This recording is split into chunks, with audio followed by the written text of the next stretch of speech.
I remember when I was younger, around my middle school years, the best place you could be was the mall for me and my friends.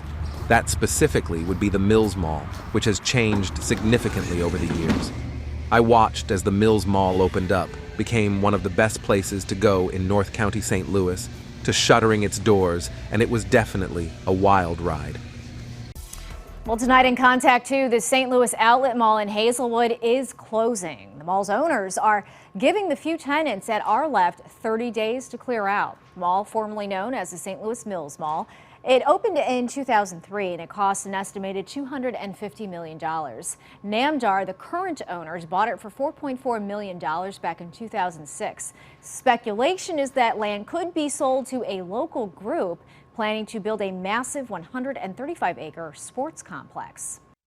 Hello, everyone, and thank you for joining us in this video of the rise and fall of the Mills Mall in St. Louis, Missouri. The mall was dreamed of being built in early 1997 when the Mills Corporation was looking for shopping center sites in St. Louis. They wanted land in the suburbs with plenty of available land.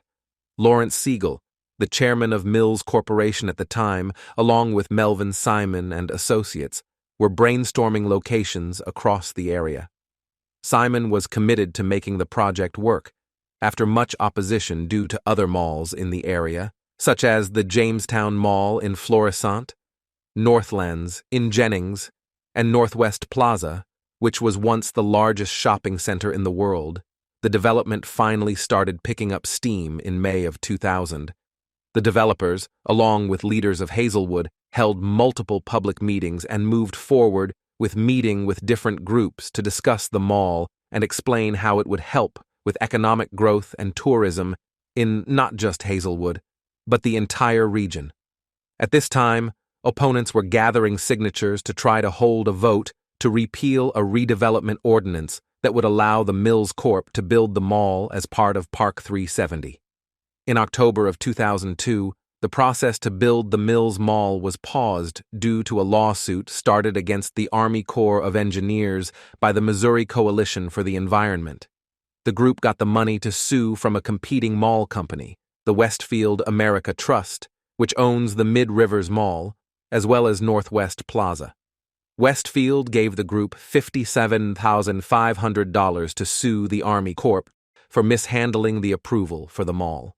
Still, the case was dismissed due to waiting too long to sue, which is believed to be a misuse of time and funds.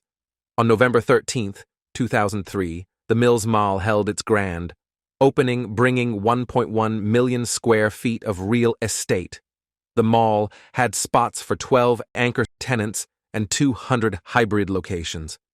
Some of the anchor stores at the opening included Circuit City, Levi's Factory Outlet, Books A Million, and St. Louis locals such as Off Fifth, Fifth Avenue, Mashall's Megastore, and Off-Broadway Shoe Warehouse. The mall held a few different attractions, bringing many residents to the mall and keeping the Ice Zone, which alone was a 1,200 indoor-seat arena that was open for public skating, youth skating, and team skating. It was also the official practice for the St. Louis Blues until they relocated to the Centene Community Ice Center in 2019. The Mills Mall also held the NASCAR Speed Park, which was an indoor-outdoor go-kart track that featured appearances by NASCAR drivers such as Kevin Harvick. The final main attraction was the mall's skate park. The park opened with the mall in 2003 as ESPN Skate Park, but Mills Corp did not have the proper copyright, so they renamed it the St. Louis Mills Skate Park in 2005. The park then closed in late 2006, and then almost reopened in 2007 with a sponsor with Woodward. But that quickly fell through before reopening in April of 2009, with Plan 9, but then closed again in 2017. In the early 2000s, the mall was booming, and there were barely any shuttered stores. The mall was a hotspot for St. Louis residents, bringing in people from across the area. The mall was so popular, in fact, that other malls were starting to feel the pain. The two major ones were the Northlands Mall and Northwest Plaza. But popularity slowed down in 2006 when the Ford plant shut down. and Hazelwood's housing boom plummeted. Even with these issues, the Mills Corporation said that local matters shouldn't be a problem, since the average shopper, and yes, we did say the average shopper, traveled 40 to 50 miles to shop here. But that quickly changed when 2008 came around and gas prices shot up from $2.98 to over $4 a gallon, causing the non-local shoppers to stop coming to the Mills. What hurt the mall even more was that 2012 rolled around and 2 more malls were announced in Chesterfield, causing the hype to die down for the Mills and forcing them to default on their $90 million loan. After the default, the Mills Mall was bought out by Simon Properties, one of the developers of the property, who renamed the mall from St. Louis Mills to the St. Louis Outlet Center.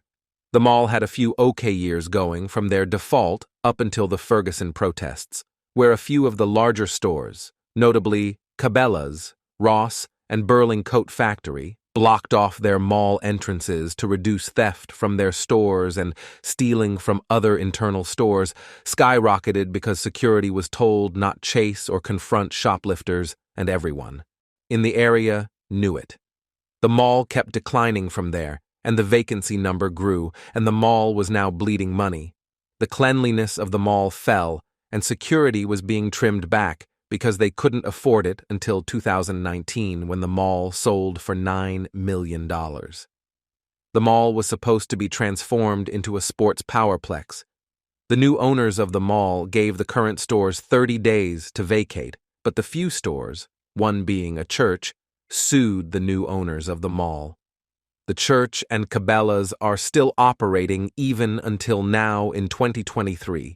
The plan for the Powerplex store has been on hold for a while, but in 2022, the mall changed hands again.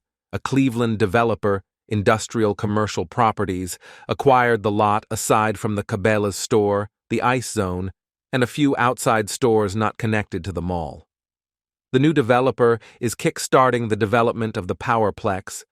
The original Powerplex vision was to have a major amateur sports facility here that would have included 18 volleyball courts, 8 beach volleyball courts, an 84,000 square foot event center, along with 5 turfed ball fields and 3 other fields under a 5-acre sports dome. While that never materialized, the venue here did provide a lot of community services since opening in 2018. But will be developing almost 50% of the store into an industrial complex. This development will cost about $80 million. Initially, Big Sports wanted to develop the 620,000 square feet into Powerplex.